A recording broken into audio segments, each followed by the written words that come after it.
Share with us some more about these women events that you guys do around the year. What are they? What are you teaching them Mm-hmm. on these events? And again, guys go to these too. Yes, they So, do. but what are the stuff that they're learning? Is it just like how to be a better wife, or how to be a wife that's on mission, or what is it? What is it that you guys are teaching them? Because Better I wife. think I've been to one of those. I've been to one, and I want to know. I want to know what are you teaching there? So this year's new theme is called Meant for the Mission. And we'll be focusing on some of the passages where Jesus talks about when we abide in him, we will produce lasting fruit. Mm-hmm. And so, though it is through the lens of women, it's really through the lens of discipleship. Mm-hmm. How can we be living life on mission in a way that produces lasting fruit? So we will have an IMB missionary at every event, and they will speak to that topic, to what they feel the Lord has called them to do. We try to have NAM missionaries as well. How is the Lord helping you produce fruit that endures? Mm-hmm. And then we do breakouts on discipleship topics. So some of the places have discipleship topics on how to share your faith. How do you share your faith with intentionality? Mm-hmm. We will be talking this year quite a bit about mental health because that's one of the big focuses. Mm. So I'm going to be leading a breakout session this year about how do we truly cast our cares upon the Lord? Mm. And what does that really look like? And what are some tools that we can give? We'll be doing breakouts about how to evangelize for children in your community. Yeah. What does that look like? How to really read the Bible for yourself through a biblical lens. And so it's pretty deep stuff. It's not fluffy bunny. Okay. It's really serious disciples of Christ. And what does a serious disciple of Christ look like? So it's powerful stuff. Nice. Yeah. Welcome to the GC Collective podcast, brought to you by the California Southern Baptist Convention. From local missions to global impact, we explore the vision, passion, and heart behind our collective movement in California and around the world. Where better together isn't just a motto, it's how we maximize our impact in fulfilling the Great Commission. Hello, California Southern Baptist family. Welcome back to the GC Collective podcast. Today is April 13th, Pete, which means you have 2 days to get your taxes done. Are we in April already? I know, right? Oh my gosh, man. We've turned in all our stuff to our tax person. Yeah. And I am sure that before the 13th, they're going to call me and they're going to say, we need you to come and sign. That's right, probably. Yeah, so that's the way it works in my home. Well, consider this your warning, everybody. You got 2 days to get it done. Our taxes are done. Did you already get your return and everything? Oh, yeah. Man, you see. See these overachievers, That is a perfect segue to introduce Sandra Hughes, who happened to be in the building because we're actually recording in March. The DOM Fellowship is here. We're going to talk a little bit about that. But they had invited you to come and speak on behalf of WMU. And so when we knew you were in the building, we grabbed you. In 3 years, we've never had a podcast where we talked about WMU. That's amazing. How can that be? I know. It's been too long. I never stopped talking about that. And some people are like, what is WMU? Right? So introduce Sandra, Pete. So Sandra is the Women's Missionary Union of California current president. That's correct. Right? Current president. They have an executive director, and that's Eva De La Rosa, who used to work for us at the state convention office for over 10 years. But you are the president and looking possibly pretty soon, right, to be the executive director. Lord willing. Right, Lord willing. So that's the next step. And you are a member of a church down in South Central California, Lake Isabella. Lake Isabella, California. Right. If you've never been there, you have to try the mountain road that it takes to get there. It's beautiful. It is gorgeous. Yeah, all you see is rocks as you're just going from one place to the next. It's beautiful. I love calling Bakersfield South Central. That just it's South Central California. Where we are. Yeah. Absolutely. And many of you who are watching, you might recognize Sandra as the star of Tuesday night's convention. Last year, where we celebrated the 100th anniversary of the cooperative program. So much fun. Yeah, you read out of the book, Unity of Purpose. Unity of Purpose, and you made the author that was sitting in the front row cry as you were reading his his own written words. He was so emotional and just thanked you for all that you did. So thank you for doing that. That was definitely one of the highlights of my year. Absolutely. That's it was great. so That's great. Well, thanks for being here. Before we get to talking about WMU, though, we just said the DOMs are here. Let's talk a little bit about that. Right. Which the directors of missions are an amazing group of guys in our state. These are the guys that are closest to our churches. Yep. They are what we call the point of the spear. Your dad was a director of mission in Kern Association, right, in Bakersfield area, and it was one of the good ones, that has retired, and we have some amazing men. And I started my time of my report with them just thanking them for loving pastors so well, for making sure that the pastor and the wife and their association are doing good and caring for churches when they're without pastors, and so much other things that they do. They work very closely with us in making sure that we provide training that is necessary in the local church. And so, yes, they're here for a couple of days in our building for their annual meeting. That, again, out of the California missions dollars that come in, we pay for them to come in and stay in a hotel, and we give them sandwiches and bread and water, and we feed them and love on them. But just we're grateful for them. Yeah, they're a really special bunch. And I think when they're all together, there's something very magical that happens when they're all in the room. It's kind of a fun time. Yep. All right. Well, we are here to kind of introduce to the state WMU, which I just want to make sure we're clear. It's women's. Not women's. Yeah. There's a distinction. Women's. I don't think you said it wrong. I just want to make sure people heard it right. Okay. Women's Missionary Union. We've heard the term WMU. Yes. Tell us a little bit about the roots of WMU. So way back in 1888, the world was changing. Women were starting to take more and more leadership roles in their families, in their homes, in their churches. And the women started to get together and say, we want to do more for the kingdom of heaven. And so in Alabama and some of the back east states, the women were aware that some of the other denominations had already started women's missions groups. Okay. And some of the women like Annie Armstrong and even Lottie Moon, they were very competitive ladies, and they were irritated that the Presbyterians and the Methodists had already started women's missions groups. And so they said, we Southern Baptist women can do better. And they really cooked it up between themselves, and a lot of the women back then, they wanted to be involved. And it was very much a grassroots movement. It was always about how can we make sure our Southern Baptist missionaries get what they need? And how can we in our local churches be the people that are constantly bringing missions to the forefront? And so they began to just gather and they began to get organized and elect officers and work to get the word out. And they began to get these missions offerings started, and they would set goals. And still to this day, National WMU sets the goal for the Lottie Moon offering. We set the goal for the Annie Armstrong Easter offering. We're the ones who every year say, the Southern Baptists of the world, of the United States and Canada, we will raise this much for this. And so that was where it began. And the ladies just wanted to do anything they can to further the missionary cause. I did not realize you guys set the goal. We set the goal. I thought that was NAM and IMB. No, they set the goal, and they pay for all the promotion to be received at the state office so it could be sent to all our local churches. That's not paid through cooperative program dollars. No. This is money that they raise.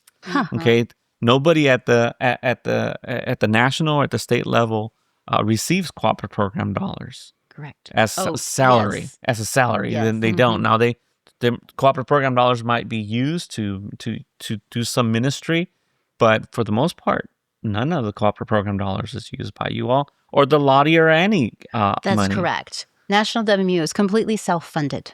So we do not receive any kind of CP. Our goal is always come alongside. And when the women set that goal, what we're really saying is we're going to go home to our home churches and make sure we reach that goal. It's a pledge. It's a pledge. Wow, that is unbelievable. So, are our churches engaging with WMU and not even realizing it, or are we trying to get them to start engaging with WMU? I feel like WMU is kind of like this cloak and dagger behind the scenes sort of organization that is very much involved, but kind of doesn't know, nobody knows about it. That's right. So things like the Lottie and Annie, when your church orders the free materials, we partner with CSBC for that, but we help cover the cost of the postage and the materials. So if your church orders that, you're involved with WMU. But other names that people might be more familiar with are things like Girls in Action, GAs, that's WMU, Royal Ambassadors, RAs, Acteens, Challengers. The babies, the preschool stuff. Mission Friends. Yes. Oh, my goodness. Very sweet Mission Friends. And then, of course, Women on Mission. And then one thing that is often misunderstood is we are a missions organization that is led by women. This is what we will always be. But there's also lots of men who are involved with this as well. Yeah. And many men enjoy learning more about missions. They enjoy coming alongside us. And we always want to make it clear that they are welcome. You will not show up at a WMU gathering and be shown the door. You are very, very welcome. And even now, currently, we have 2 new executive staff members on National WMU who are male, and that has never happened before. Wow. Wow. Yeah. Well, I know that probably one of the bigger events that you guys do every year in California is the Celebration Missions Dinner at the annual meeting, Yeah, right? in October. Right, in October. And you guys have at least half of that room is male, Oh, yes. right? It's like a lot of people that are not pastors that don't want to go to the pastor's conference, they end up coming there, right? Or you get some pastors that are just passionate about missions. They want to know more and meet our missionaries, and they go there. So that's one of the big events that you guys do every year. Yeah. And that's one of the things that some people may not even know that's WMU. Right. But everyone wants to celebrate with our IMB and NAM missionaries. Right. Because they're our missionaries. That's right, that's So right. we're always working to find opportunities for our churches to engage with our missionaries. Because we send to the cooperative program, we support them. Our mission boards do such a fantastic job. And CP, Lottie, and Annie, this is why. It's a gift. So WMU always tries to keep those things out there Yeah. Right. for our local churches. It's such a joy as the executive director to watch what you all do in the state, to be able to come alongside of you and partner with you guys as much as we can in different ways. It's just a joy because I see just the love you guys have for the work that we get to do together. And so you do different kind of things throughout the year other than the celebration. Why don't you share with us what some of those things are and what you accomplished through them and why we need them so badly? So we have women all over the state who would consider themselves WMU. And they don't always have groups within their churches, but you can be an individual woman on mission. Yeah. And so they would consider themselves to be part of us. And we're always trying to recruit our teams from Northern, Central, Southern, and we do women's missions conferences. We try to do one in the spring, and those we try to put different geographical places throughout the state to make it possible for as many people to come. And those women who come will get to hear IMB missionaries. They'll get to go to discipleship-focused breakout sessions. This is missions discipleship. So it's women's ministry, but always with that missions focus. And so everything's going to be, how do we live life on mission as a disciple of Jesus Christ in our context where we are? Across the street, around the world. It's always the missions focus. And this year we're having 2 different locations. And so we really want the women to come, but we are willing to go anywhere. So if there's associations or churches that think, wow, I really want the women and the men in my church to have something like that, we'll put it together for you. Yeah. Well, when I was pastoring in San Jose, and Eva was working here at the state convention at that time, I asked her to come to. We had a missions night where we had different kind of missions ministries come to our church and present to our group as they were rotating around the building, and so it was so great for my church to hear what WMU was doing, and then they were like, oh, wait a minute, we're using some of this material already, but I knew because I grew up as a royal ambassador at the church that I was at, Okay, and so understood Pete, about here's a missions. question for you. Yes. was the Royal Ambassador Pledge. Oh, my goodness. Oh, boy. There are more things that I have forgotten than things that I remember, and that's one of them. But I do remember there was a pledge, and I do remember the vest that we had and the patches that we would get, and that we would go to Stram Camp at Fiesta Island down in San Diego every year and run our Pine Wheel Derby cars. That's fun. And I'll tell you that the men that ministered to us in Royal Ambassadors, they were godly examples of men that I needed in my life. Yes. And so I don't remember a lot of lessons when I was that age as a kid. I was too distracted.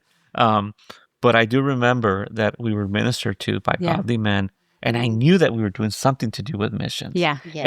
And it taught me to value missions. And at the same time I was doing Royal Ambassadors, in the room next to us, my mom was in the WMU meeting.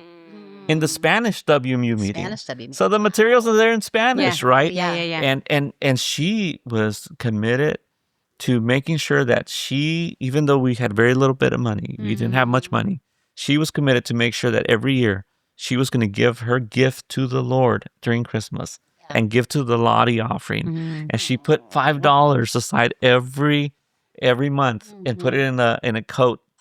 Fortunately, I never found the coat, or else I probably would have spent the money.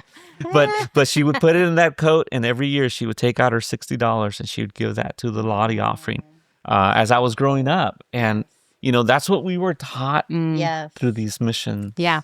Let me ask you a question, Sandra. So you're talking about RAs, which is reminding me that I was in GAs growing up. And I told you before we turned the cameras on that I was in GAs. I have core memories of getting up in front and giving missions presentations at my church, probably the very first times I ever got up in front of my church. But until I worked at the convention, I did not know GAs was part of WMU. That's right. And so the question is, WMU has a real whole family approach, right? Absolutely. So what do you have by way of like children's curriculum? What's the age range? Because I think there are a lot of churches that maybe they can't afford to do Awana or something like that. That's right. But they probably could do something out of WMU. Yes, and it's designed to be done with 2 leaders. 2 leaders, and 1 kid is actually the minimum group size. 2 leaders, of course, because for safety reasons, you need two adults and one, at least 1 child, because you need someone to teach. So it is all from the cradle to the grave. We have Mission Friends, which is ages 0 to 5-year-olds. And then there's actually Children in Action. If your church can't handle split gender groups, you can put them all together and you can have boys and girls together. They do the same lesson. Yeah. They even have their own badge program, a different color of vest. And so, but if you want to split the groups, I love it when we can have men mentoring boys and women mentoring girls. And so Girls in Action is from 1st grade to 6th grade. Royal Ambassadors is from 1st grade to 6th grade. And then once they graduate, they get to become Youth on Mission, which can be Act-Teens for the girls and Challengers for the boys. And then once they become adults, there are Women on Mission groups. There's Adults on Mission. And then there's more and more a focus of Families on Mission. We try to create materials. So if families at home want to do missions education with their families, there's resources out there as well. And it's all very affordable. In fact, there are even grants through the National WMU Foundation that will pay for your church's missions curriculum. No kidding. And they work really hard to keep it really inexpensive. And where do you order this stuff? If you will go to WMU.com, it's a very easy to use website. And if you want to know more about the grants, the WMU Foundation has those available for churches. And California WMU also loves to give grants as well to get people started. Yeah. Now, for children, you do other kind of stuff as well, other than just the RAs and GAs. And what else do you guys do to promote missions education in the state? So recently, the last few years, we've been having children's camps. And at the children's camps, what we try to do is make sure they get 2 or 3 days with a missionary, or a missionary couple is even better. And those missionaries are speakers. They lead breakout sessions. We're pretty small camps. So anyone who comes, I'm going to give you about 3 jobs to do. And so our missionaries have done anything and everything. And so the children get to meet them. They get to work with them. And then we're also doing archery. We're doing climbing walls. We're doing crafts. Yeah. But it's not just the activity. We try to always tailor it to missions. So like the climbing wall is a great metaphor because when our missionaries go out, they need someone to hold the ropes for them. Well, we're climbing walls, right? Yeah. So when our missionaries climb the wall of missions, they got to have somebody on belaying that rope. Yeah. So every single breakout, every single small group is always tailored to that missions focus. And we try to make them as affordable as we possibly can because none of our staff is paid.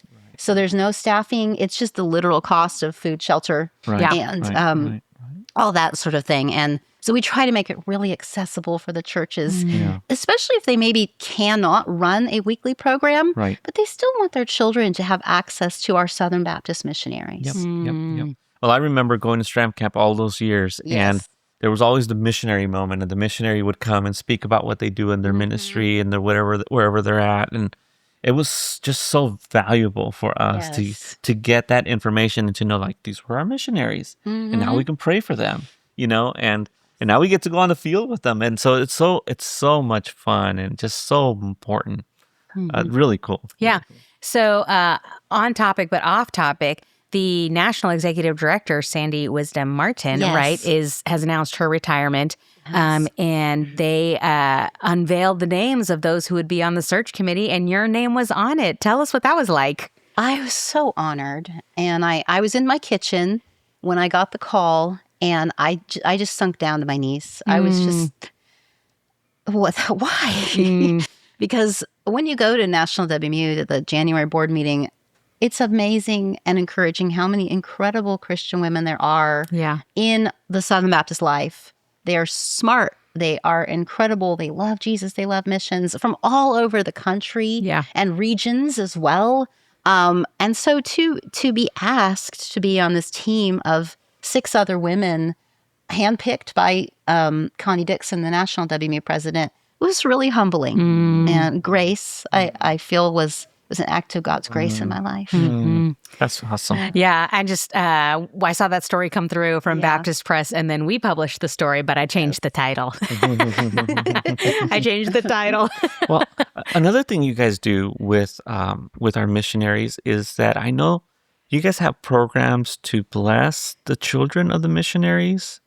We certainly do, because our MKs, they are incredible people, but their life is very different because they're considered third culture kids, especially if they're foreign missionaries. And so they may be raised in Japan, but they don't really belong in Japan. They come home to the United States. They don't really belong in the United States. They're this blend. They're a third culture. So a lot of times they're referred to as TCKs. And so when they come to the States, especially when they go to college, they actually don't always know things that your normal 18-year-old would know.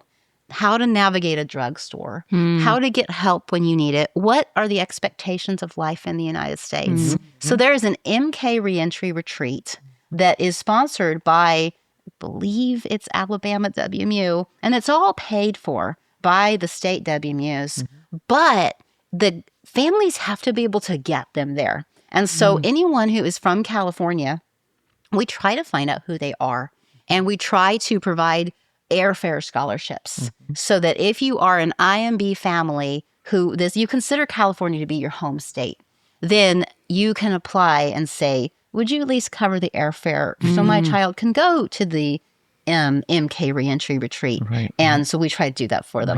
Right. Yeah. That's so wonderful. I have such a heart for just loving on our missionaries, but also understand the importance of loving on the kids. That's right. And so how valuable that is.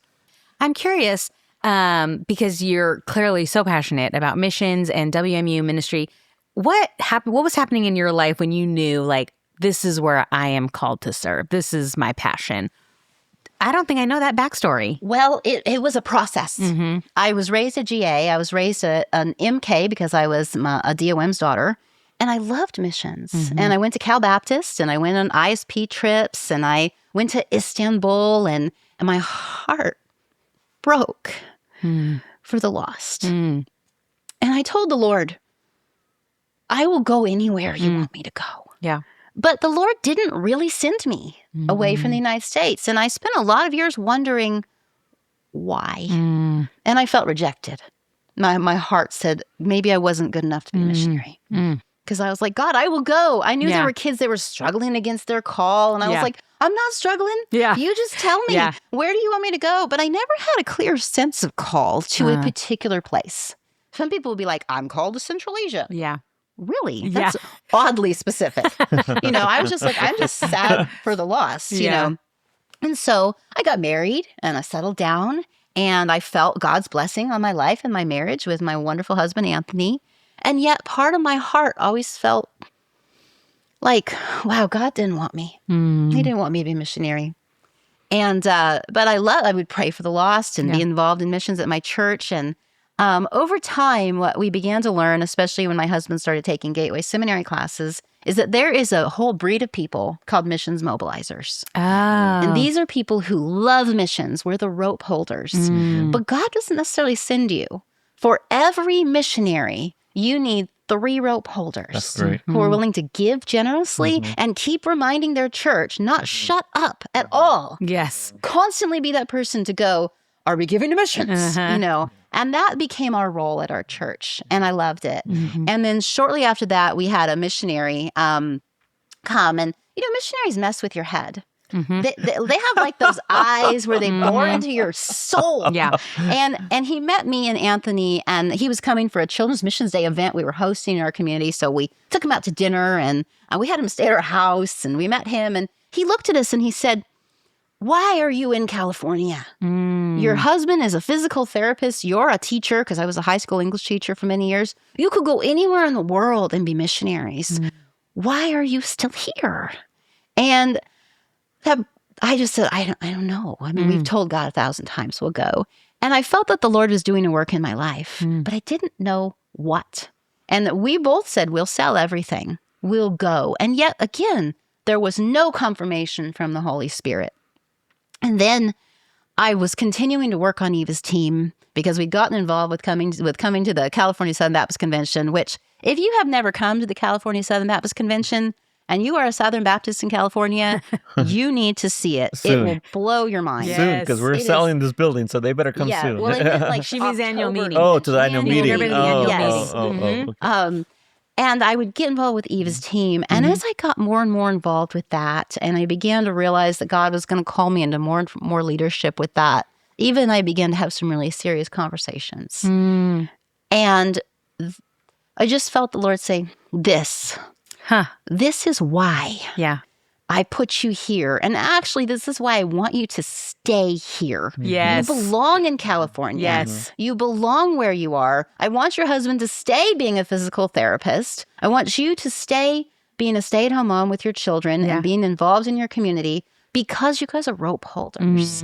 And so I felt that the Lord gave me peace about that. Yeah. That's something that had plagued me for so long. And I began to understand this was his plan all along. Yeah. Because as I was sharing with Sarah before the podcast, we live on one income. We have a paid-for house.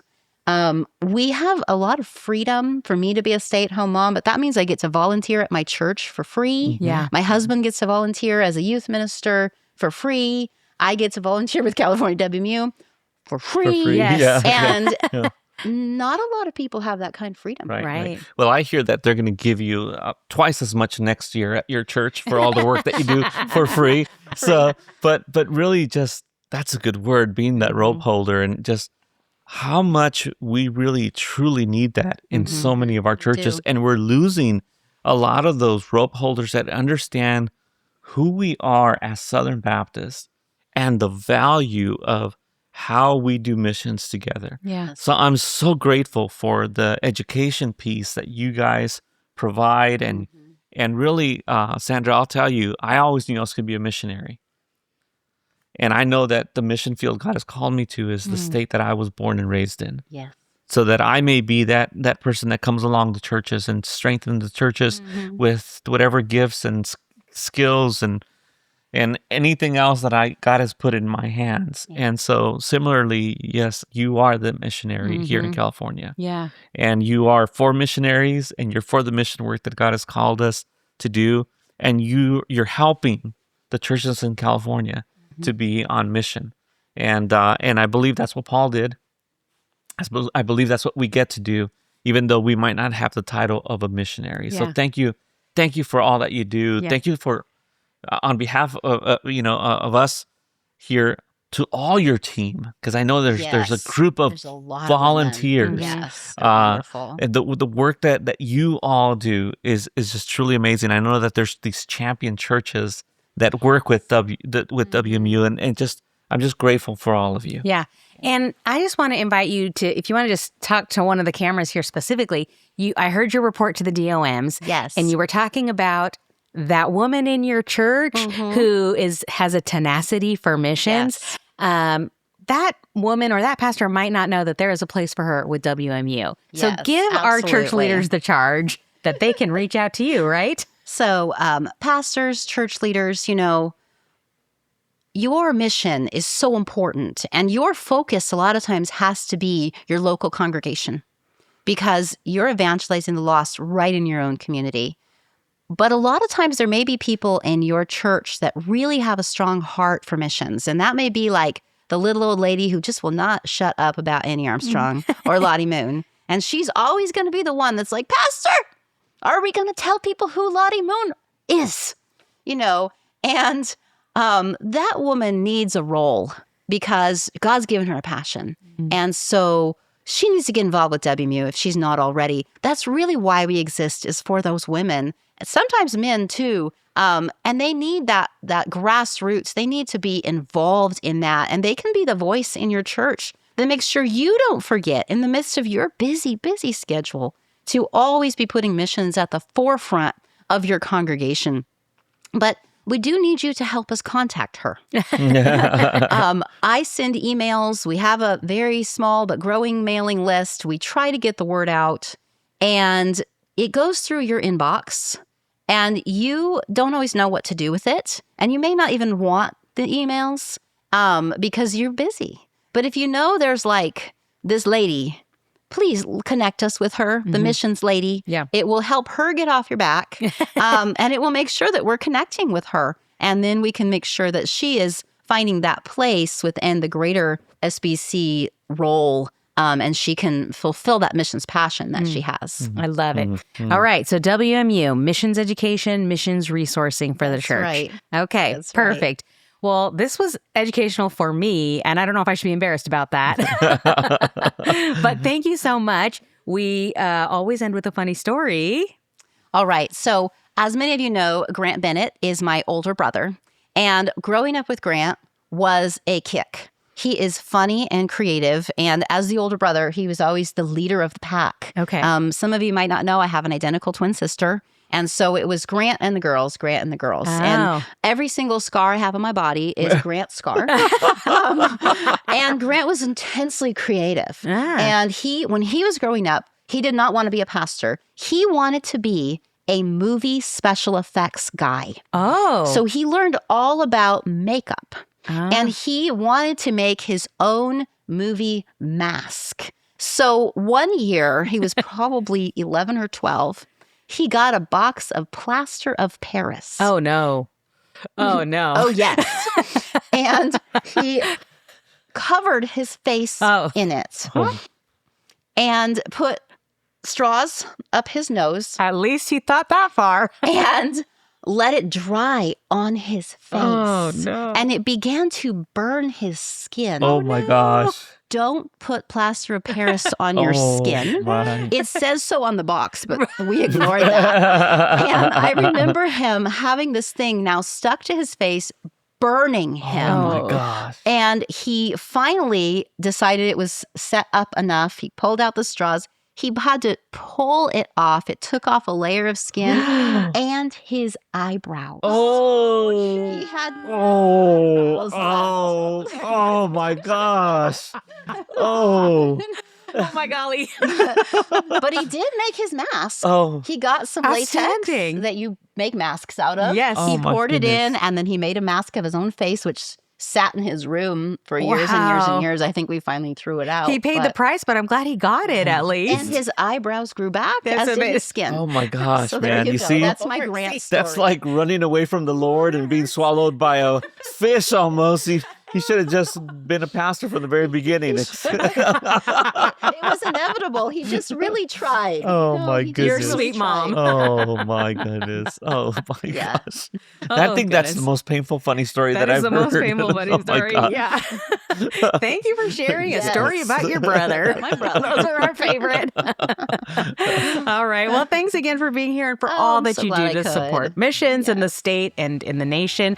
We're going to be praying for you as you pursue this, the actions for this committee. And as always, we have an email address, podcast@csbc.com. Thanks for listening, everybody. Bye. Bye.